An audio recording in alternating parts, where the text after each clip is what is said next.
Minnesota and the Humphrey School of Public Affairs. So I'm going to welcome you to the Humphrey School of Public Affairs. This is the University of Minnesota's School of Public Affairs.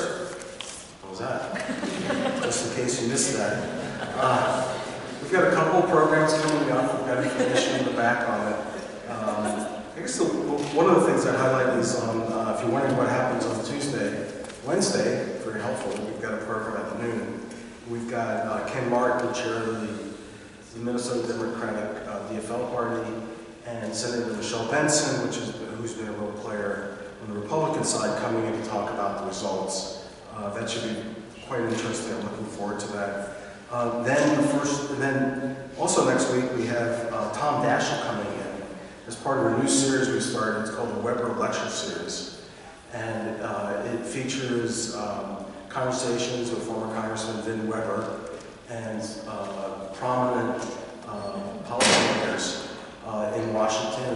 And Vin's guest on Friday at 1 o'clock will be Tom Daschle, former Senator from South Dakota and former Senate Democratic Majority Leader. So that should be absolutely fantastic. If you've been coming to some of those talks, well worth it. And then on November 14th, we've got I think an important program. It's on the eve of the MNsure second open enrollment period, and we're going to have in some of the top people talk about what to expect in the second period, whether it's going to be, how things are going to look compared to the first time around. For a long time, we've had a series here inviting in candidates for statewide office with major parties, and we're pleased to be continuing that this year. We invited Governor Dayton several times to join us. He's been unable to do that because of scheduling challenges, but we are delighted to have with us today the Republican nominee for governor and Hennepin County Commissioner, Jeff Johnson. The format is that we've invited Commissioner Johnson to give some opening comments, and then really kind of focusing more on policy. This is not a political rally. And then to have a conversation about some of those policy issues that maybe don't get as much attention in the quick back and forth on the campaign sort of events. And then we'll have Jeff Johnson and I will have a chat, and we'll invite in your questions. So please fill them out. We get to as many as we possibly can. Please give a warm welcome to the Republican candidate for governor, Jeff Johnson.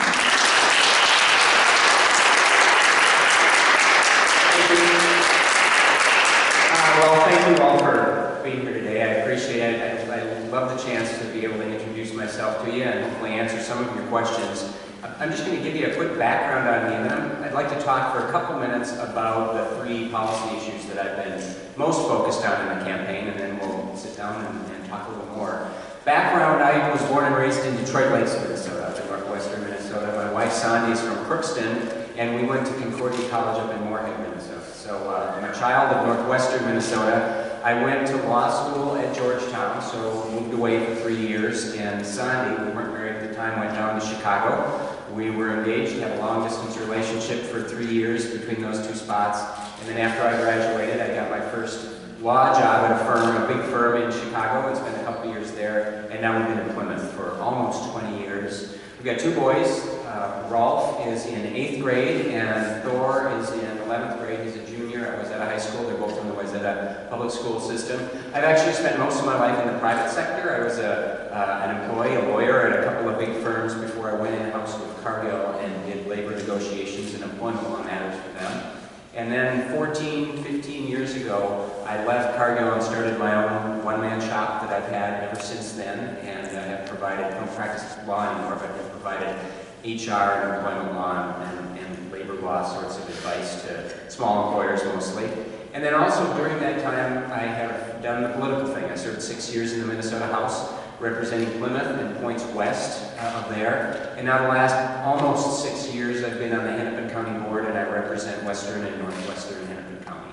Got in the governor's race almost a year and a half ago. I think it'll be a year and a half to the day on election day, I believe, and won the Republican Party endorsement at the end of May in Rochester. Then we had a really competitive four-way primary for governor, which on the Republican side, we don't do that. We haven't done that in decades, and we tried it this year, and I was able to win that over three guys who are good friends of mine and continue to be to this day, and now just the last 5 days of the election, it's all retail politics every day for the rest of the way. And I've been focusing on 3 issues in this campaign, the same 3 goals that I've had since day one. I actually had these 3 goals the day we announced a year and a half ago, and I don't change them based on my audience. I think sometimes we do that in politics. If I'm talking to a group of students or faculty at the U or union miners up on the range or soccer moms in the suburbs, it's always exactly the same 3 issues, the same 3 goals that I'm talking about. Number 1 is the business climate and job creation in Minnesota. We are not competitive with other states in our region. In fact, we're not competitive with most of the country right now when it comes to our business climate. And we're starting to see that in the numbers. The underemployment rate in Minnesota is 53%, according to the Dayton administration. He argues that's not a very accurate number, but it comes from the Dayton administration. And what it means is that half the people in the state, about, are overqualified for the job they're in, and in many cases, underpaid. And I recognize that some of them choose that for a lifestyle reason. Maybe they want a part-time job or they want less stress in their life, but many of them don't. And I don't know what number that is, but many of them don't. And we're leaving them behind. And it's because we're not creating the good jobs, the careers that, at least in the past, we've done a pretty good job of creating. The private sector has done a good job of creating in Minnesota. We do have a low unemployment rate here. Unfortunately, a lot of the jobs we're creating are low-wage and part-time jobs. And we are not creating those careers, those higher-wage jobs that a lot of people are really desperate for. And I was at the fair for 11 out of the 12 days at the state fair this year. And I love the fair, by the way, but I can wait another year before I go back again. But I can't tell you how many either parents or young people that I talked to that said, you know, my kid has a college degree, but he or she's living in the basement because they can't find a job that pays both rent and the student loans. It was probably over 100, either students or young people or parents that mentioned that. Most of them didn't want to be in that situation. The parents didn't want them there anymore. And certainly, the kids didn't want to be there anymore. They wanted something better. It's hard to find right now. And it's because of 2 things, largely. One is our tax environment in the state. It's not competitive with other states in the Midwest. We need a low, broad, and simple tax structure in Minnesota. We have a high, narrow, and complex tax structure right now. And because of our regulatory burden in the state. And I can share story after story with you about how difficult it is for an entrepreneur, for example, to get a permit to start a small business in Minnesota. We've made it really difficult and much more difficult than other states in this region. So there's a temptation, if it's quicker and cheaper and easier to get a permit to do something in another state, whether it's Iowa or South Dakota or Ohio, to maybe go do that. Great example, I was talking to an executive from a poultry company in southern Minnesota, one of the bigger ones in the country. They wanted to expand in southern Minnesota, create quite a few good jobs. They tried to get a permit in Minnesota, they waited for a year, and they finally gave up not all that long ago, and they expanded in Iowa, and it took them 10 days, and about 1/5 of the cost. That doesn't work for us, and that's why some of the better jobs are being created elsewhere. So, jobs is job number 1 for me, jobs in the business climate. Number 2 is actually measuring the programs that we all fund as taxpayers here in Minnesota. And I've talked about doing an outside audit of programs, one after another. There are thousands of them that we fund. And we start with human service programs because they're the easiest programs to measure. You can measure whether you moved somebody off of welfare to self-sufficiency, or you can measure if it's a program that reintegrates people from prison back into society in the hopes that they don't go back to prison. We can measure whether it worked and whether they went back to prison or not. And if you've got a program that is consistently succeeding, fantastic. We should celebrate those programs. But if you have a program like the reintegration program, for example, where the majority or the large majority of the people they serve end up back in prison in a month or 2, the program's not working. And we should take that money and move it to something that is working. And we're not doing that. We're terrible at measuring results in government, and we need to start doing that on a very regular basis. So that's job number 2 for me, auditing government programs. And then number 3, this one's kind of personal for me as a dad of 2 kids in the public schools. We have the worst achievement gap between white students and students of color in the country in Minnesota. That disparity in graduation rates and other measures of educational success. It's the worst in the country in Minnesota. That's embarrassing. And it's also shameful, and it's immoral, and it's wrong. We're not doing much about it. And I would argue the current administration isn't doing anything about it. And we shouldn't put up with it anymore. And honestly, it's been the case on and off for 30 or 40 years. And we don't seem to be making any progress. We're giving up on 10 to 15% of our kids because of where they live and because of how poor their parents are. And that is absolutely wrong. And there are a lot of things we can do about that. My guess is we'll get into that a little bit while we're sitting down here. But bottom line, we need to start getting involved, the administrators and the teachers who have figured out how to solve this problem. In Minneapolis, for example, there are public schools, there are private schools, there are public charter schools that are taking the same kids that are not succeeding in certain schools and helping them to succeed. They figured it out. We need to get them involved in government to say, what should we be trying differently? And then we need to look to other states that are doing a better job of this than we are, which is most states right now. And start trying those things. And you try something, and if it doesn't work, then you try something else. And just keep doing it until we start closing that gap. I've got some ideas, but we can talk about those a little more. So those are the 3 areas where I'm really going to be focused as governor. Number 1, job creation. Number 2, actually making government work and measuring programs. And number 3, K-12 education, and specifically trying to narrow the achievement gap in Minnesota so that we're nowhere near the worst in the country anymore. And I'm a strong believer that a very focused governor can actually get big things done in Minnesota, even in politically divided government. If I'm governor, we're still going to have a DFL Senate because they're not up for election. We don't know what the House is going to be, but I will have divided government. And I believe that even within divided government, you can get things done. It doesn't always have to be a shutdown where one side just has to give in and the other side is the goal. You can actually move forward. And I've got a record of that when I was in the House. I was in the Republican House, we had a DFL Senate, and I took a pretty complex, difficult, big bill every year and didn't just get it passed through the House, but figured out how to work with the DFLers in the Senate to get it passed there and turn it into law. I think if you have a governor who's very disciplined and focused, doesn't easily get distracted by the shiny flying objects that bounce around St. Paul and divide us so much, and actually can work with the other side of the aisle as I have, you can make big changes at the state level. So that's just a little bit about me and kind of where I'm coming from, and I'm happy to be here, and Larry, I'm happy to talk more if you want to do that now. Thank you.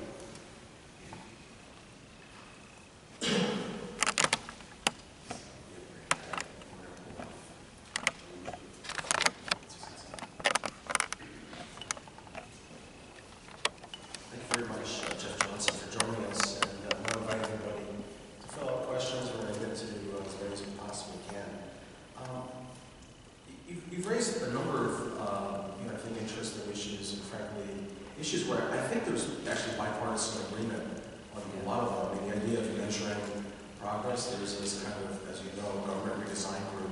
Keith Downing was part of it, Phyllis Tom was part of it. It's been going on for a long time, and it goes back some decades. And somehow I think we've gotten off that point.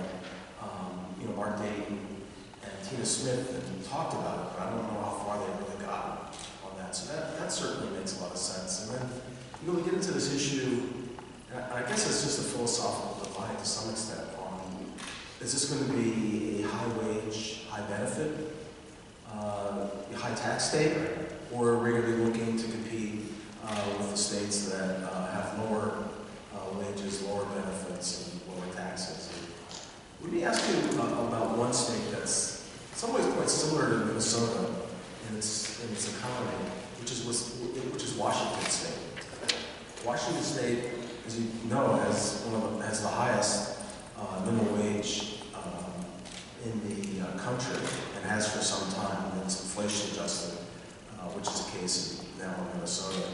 And what we've seen in Washington State, there are a bunch of studies on this, is 2 things. One, that the wages at the bottom end of the wage scale have increased. And in terms of job losses in eastern Washington to Idaho, for instance,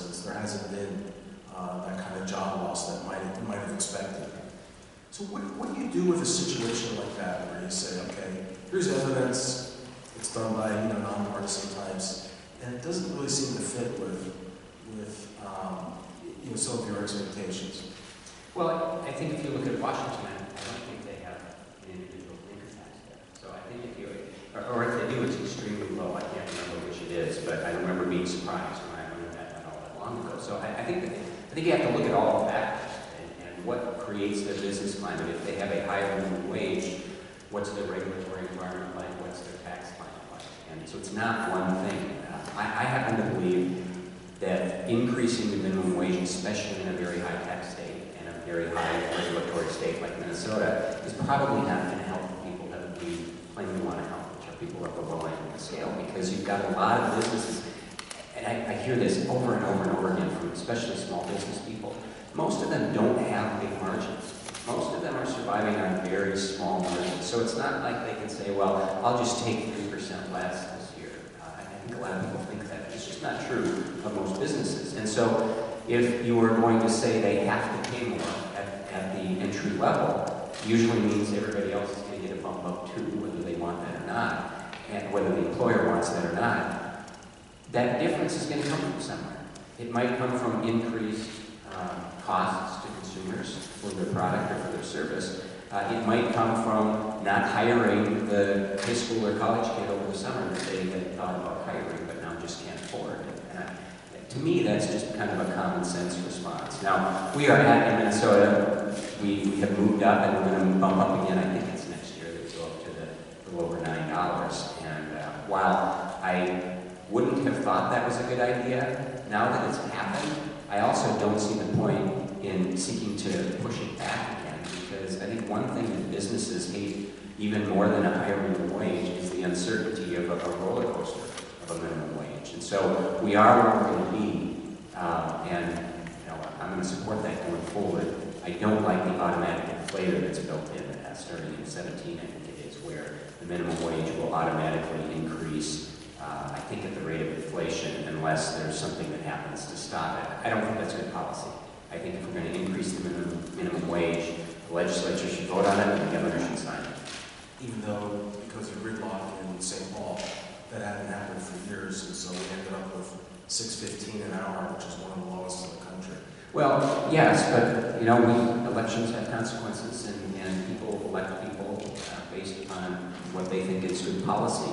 And it did go up. It went up a lot. It maybe took longer than some people wanted, but I think the political system generally works. And sometimes, yeah, we do have gridlock. It happens, but I don't think that's a reason to say we put anything on autopilot, whether it's spending increases or tax increases or minimum wage increases. Another area where there's quite a bit of bipartisan agreement, I think, is on transportation. Now, there are definitely disagreements, and I'm sure we'll hear about some in a moment, but there's pretty broad agreement that, from the perspective of our quality of life, but also in terms of our competitiveness with other parts of the country, like Denver, Seattle, and elsewhere, that Minnesota's got to be able to have a modern, efficient, multimodal transportation system, and we've fallen behind. And there are various numbers out there. The number I think most people talk about is the study, kind of Blue Ribbon study, talking about over $21 billion in needed maintenance that hasn't been done. People differ on the numbers. I want to get your sense on given the magnitude of what needs to be done, what's the magnitude of the response that you think the government should pursue? Well, and I'm not sure, I agree with you that I probably don't agree with that number, but we don't spend enough. I particularly believe that we don't spend enough on roads and bridges, and there aren't going to be many parts of government where I tell you I don't think we spend enough money, because we spend a lot of money.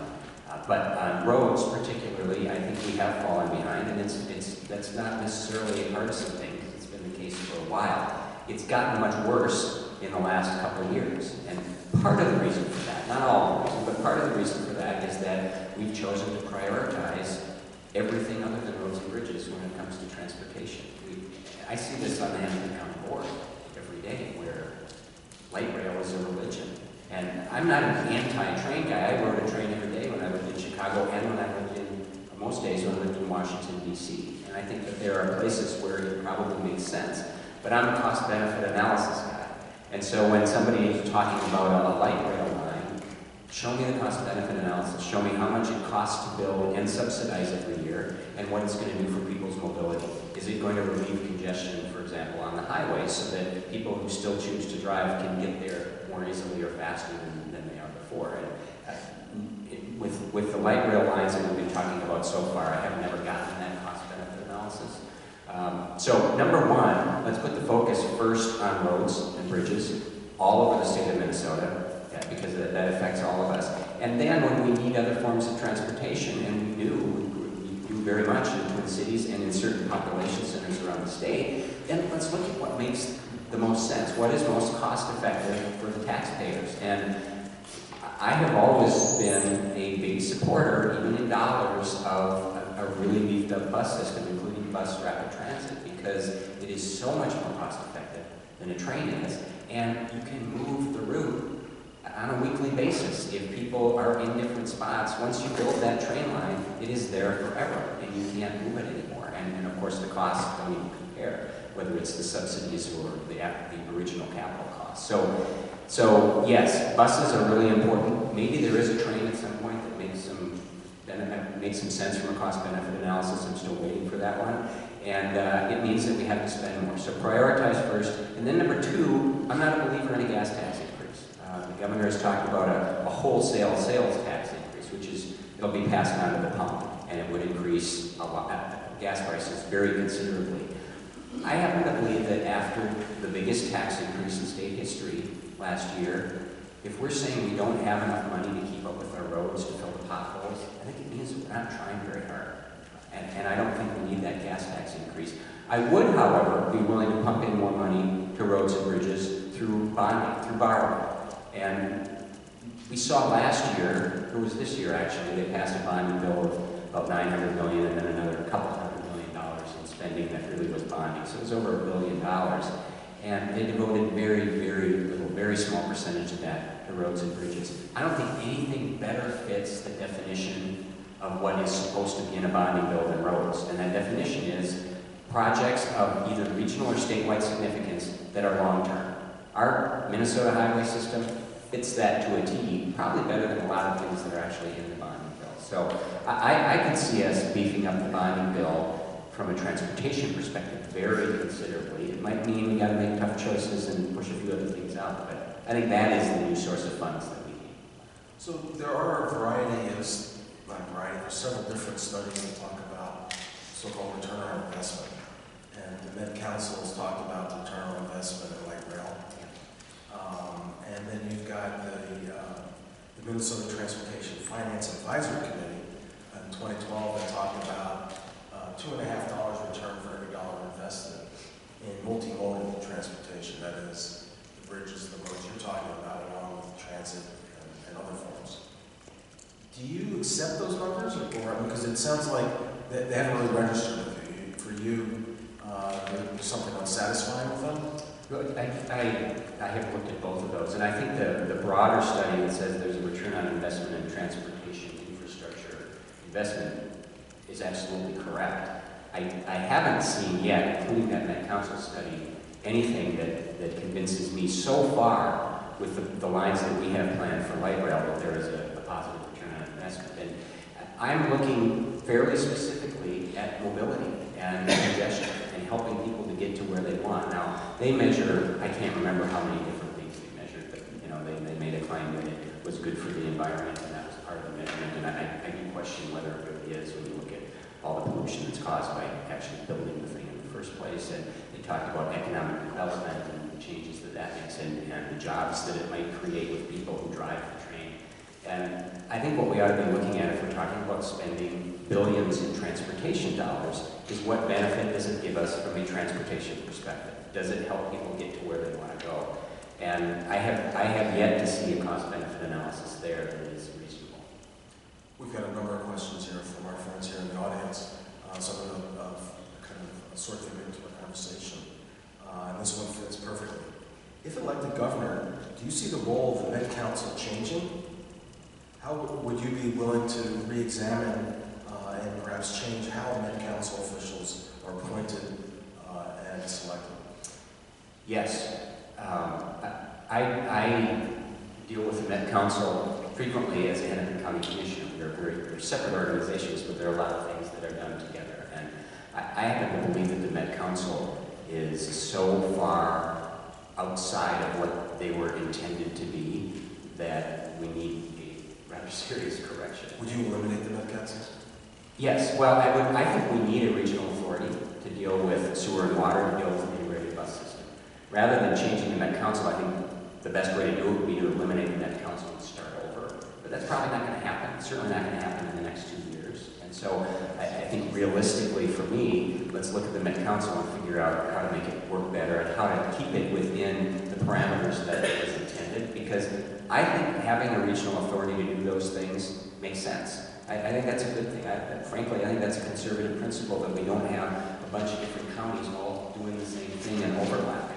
But sewer and water and an integrated bus system are certainly not what they spend most of their time on now. They spend most of their time on essentially trying to control what's happening in communities outside of Minneapolis, much to the chagrin of a lot of those communities. And I would seek to scale back their powers to what they should have been and what they were intended to be in the first place.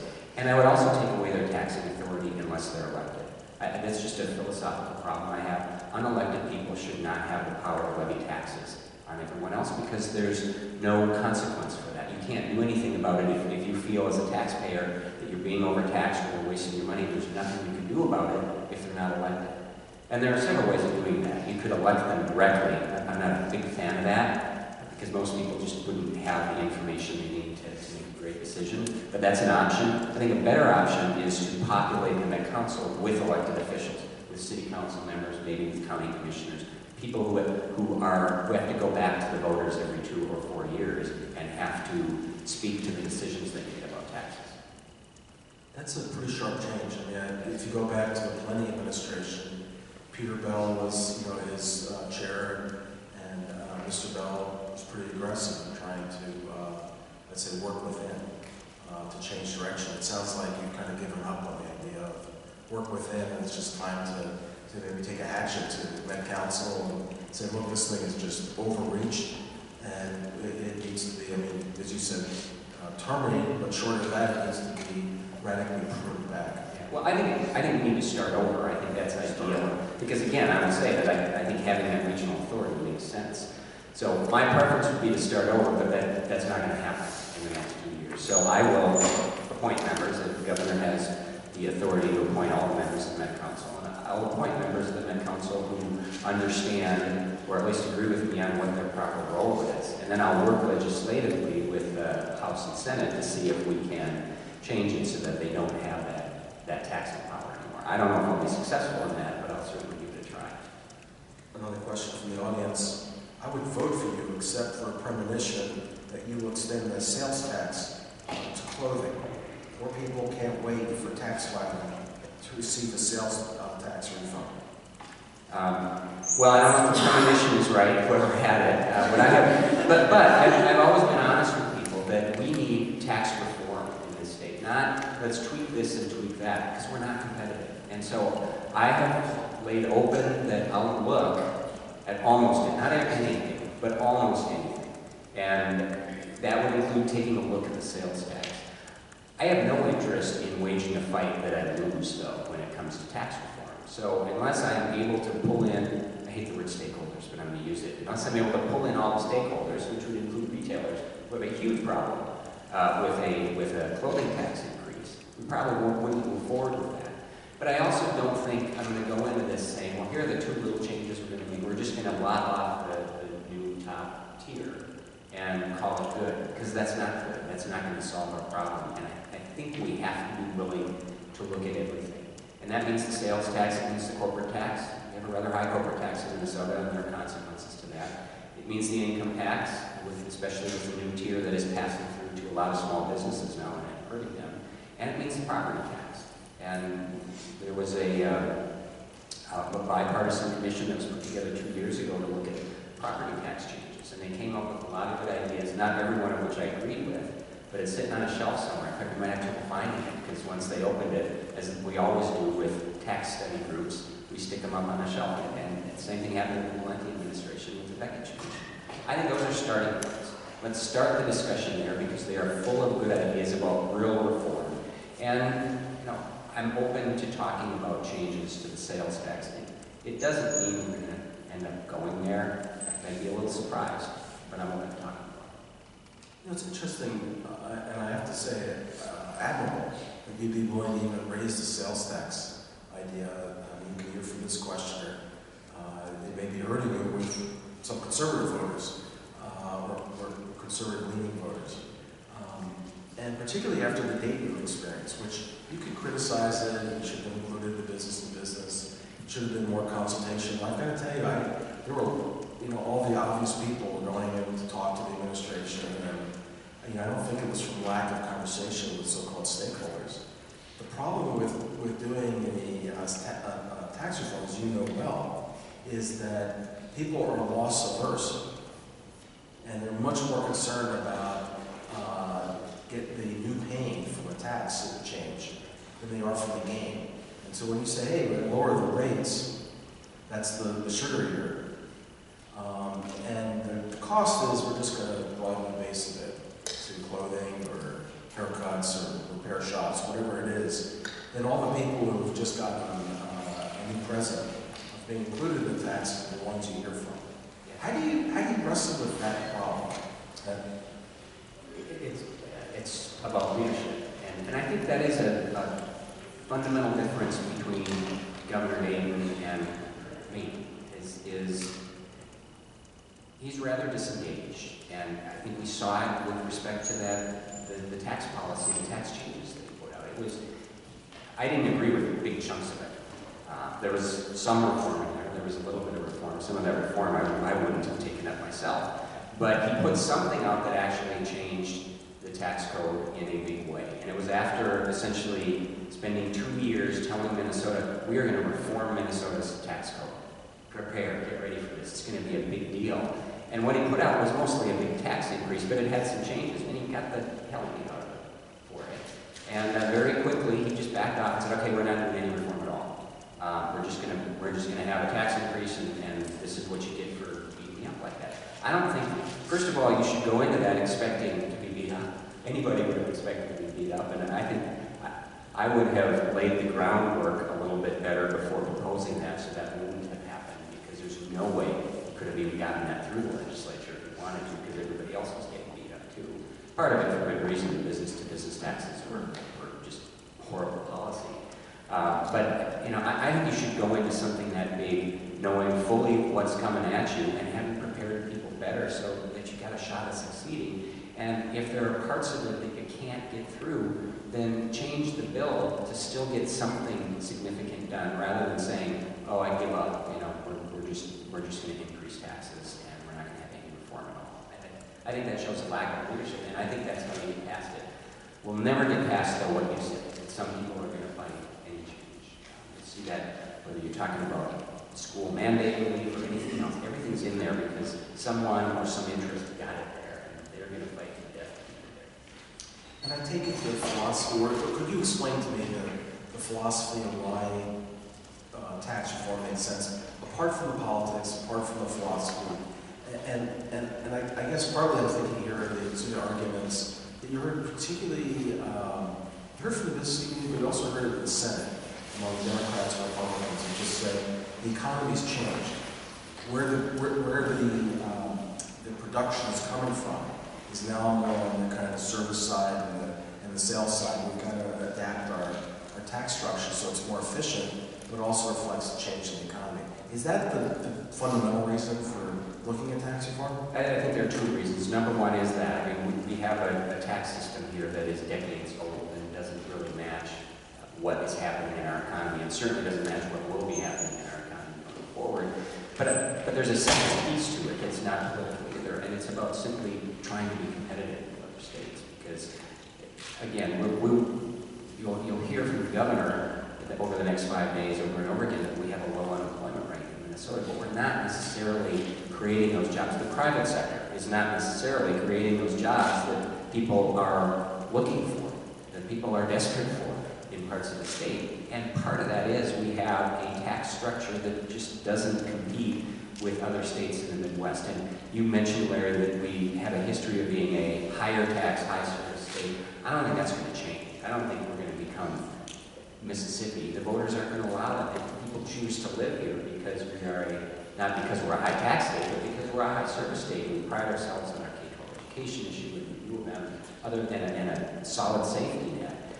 And that's not going to change. That's always going to be the case. But I don't think we should be the highest tax or one of the highest tax, highest service states. And we can still have great services in this state and not have one of the 2 or 3 or 4 highest tax rates in the country by being more efficient and effective with what we do and how we do it.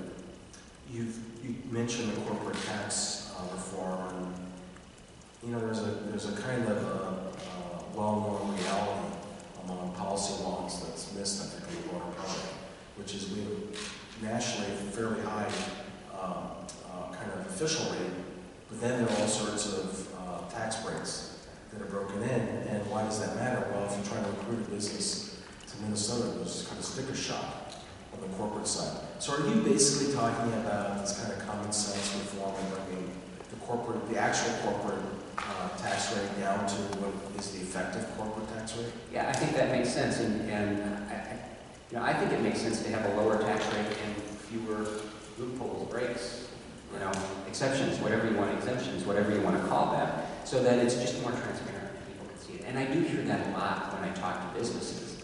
I hear that our corporate rate makes it harder to, or when I talk to chambers, for example, it makes it harder to recruit businesses. But I hear more often that the income tax rate, especially the new top tier, is a huge problem for small and mid-sized businesses because, number one, if they're an S corporation, it floats through that top income tax rate is what they pay as a business, and it's killing them.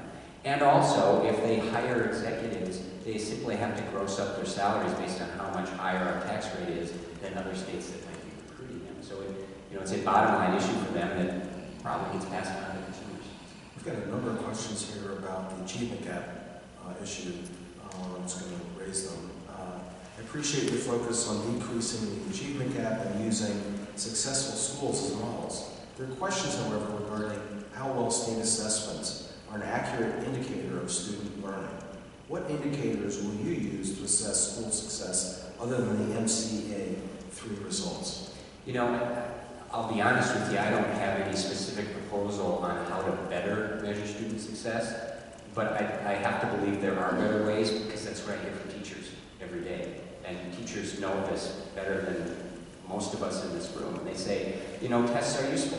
They absolutely can be useful, but we rely almost solely upon them, and there have to be other ways of measuring student success and progress. And when it comes to K-12 education especially, I'm going to bring people in who have been successful and understand how to do it better and take their advice. And if there are other ways to measure, I'm very open to that. One thing that I know we don't always do well, we don't use the test scores that we do get very effectively.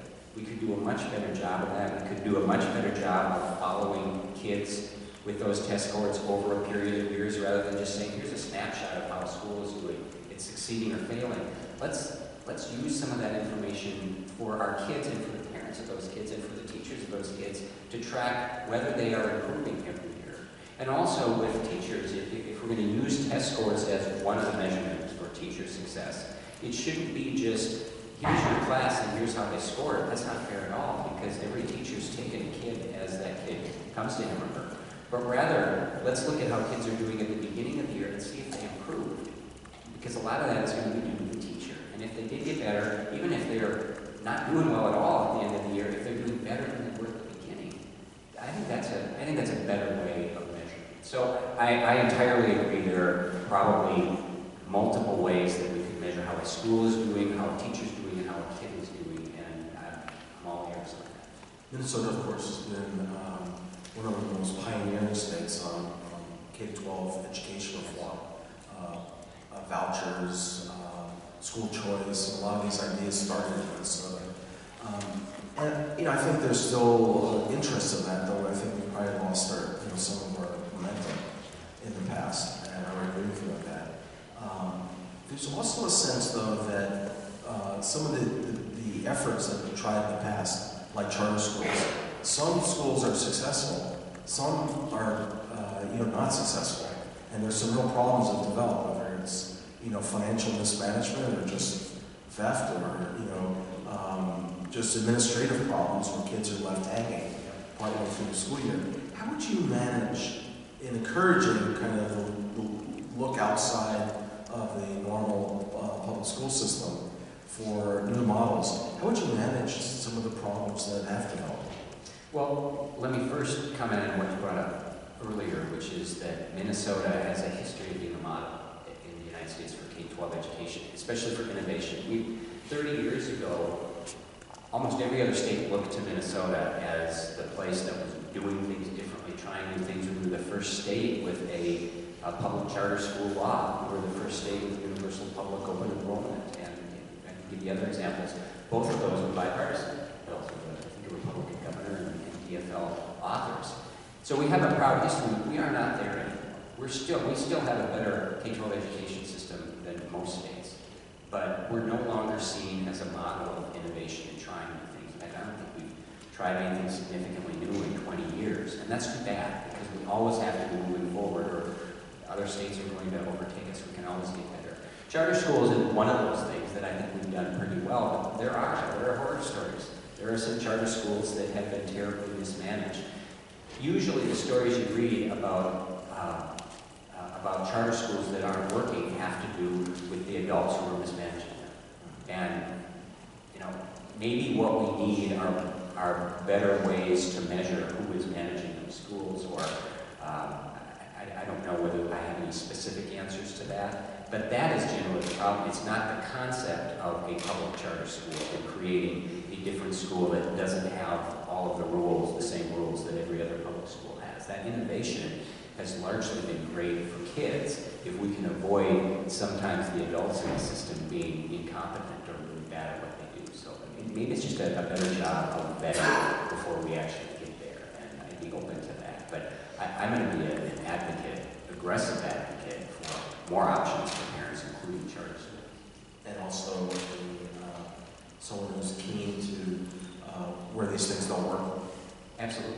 Yeah. If we can figure out things that we can do to avoid a charter school disaster, we should absolutely put it in place. No question. There's another question from the audience. It seems there's more and more evidence that children of color, especially boys, are treated differently in school from an early age. What would you do about this? Well, I don't know exactly what you do from a law perspective, or as a governor about that. If that is true, then obviously it's wrong, and maybe you use the bully pulpit to talk about it. One thing I have read that is on a similar line, at least, is that children of color tend to perform better with teachers of color. And that is something that the government can at least play a role in, not by setting quotas or anything like that, because I think we should be giving our schools more flexibility to hire and promote and reward the best teachers, but doing that, actually doing that, rather than tying their hands, allowing schools to place the best teachers in the classroom, and frankly remove the teachers that maybe aren't performing as well, so that there's room for those better teachers. Teach for America is a perfect example of this. Some of you know about that. It's a program that trains young people right out of school in very creative ways to go into inner city schools. They focus on inner city schools and serve underserved kids. And their results are, I'm a results guy, their results are amazing. And I've talked to principals in Minneapolis and St. Paul who say we love it when we can hire a Teach for America teacher, because for a year or 2 or 3, they come in and they can, in most cases, can really make a big difference. We've actually gone in the other direction. A couple of years ago, the legislature passed, I think it was $1 million allocation for Teach for America, and the governor vetoed that. The governor didn't veto that because there was any substantive reason to do it. He certainly didn't veto it because it was bad for kids. Teach for America has proven to be really good for our kids. He vetoed it because the teachers' union told him to veto it. And I'm not a union basher. I'm not an anti-union guy. I grew up in a union household. I've represented unions as lawyers, but can't be letting any special interest set education policy for us, whether it's unions or businesses or otherwise. So, sorry, I really went roundabout your question there, but I don't know that there's a lot that a governor can do other than, bring that information out if it's true. But what we can do is allow our schools, untie their hands to get the best teachers in the classroom, and hopefully less of that will be happening. You've made comments about the University of Minnesota, talking about its importance to the state, to our economy. You've also raised questions about administrative costs. And I'm curious how you would see a Johnson administration and its posture towards the university. We've had it kind of hot, cold, and frigid. During the plenty years, the university's money in real terms went down substantially. During the previous governors, there had been more of a, kind of a tough bargaining negotiation. Under Governor Dayton, obviously, has been kind of a correction in terms of some of those big reductions. As that has happened, though, under the Dayton administration, President Kaler's made pretty substantial cuts in some of the administrative costs. And I would say, in fairness to him, he's made progress. So do you come in saying, okay, here's something I read about in the Wall Street Journal, I got some national press, and I'm going to, just kind of hawk that? Or do you come in and say, let's talk and see what needs to be done and we'll reform and go forward? The latter, certainly. And I occasionally will bring up the administrative cost issue, but when I bring it up, I will say, you guys have made progress. You guys in school has made progress. From everything I've read and seen, and I know several of the regents as well who feel like progress is being made. Not everybody feels like it's gone far enough. And so I think when you say, a strong negotiating position in some of the past administrations, I think that's probably what you would see from me, because the U of M and the MNSU system are both crucial to Minnesota. There's no way around that, and we have to make sure that both of those systems, as well as our private system that government has less to do with, are successful. It's one of the things that makes us different. I mean, I think one of the policy shifts I saw under Plenty was a move to more of a kind of user fee idea, that the university ought to more or less pay for itself. And there are a bunch of state universities that have taken that course. And as you do that, it raises all sorts of issues about the investments in economically vital areas, whether it's medical devices, or it's engineering, or it's chemistry. There's just, this is an R&D hub, as well as performing other services. Do you view it more as a kind of a user fee sort of approach, where the U got to pay its own way, or more as this is an investment for the state?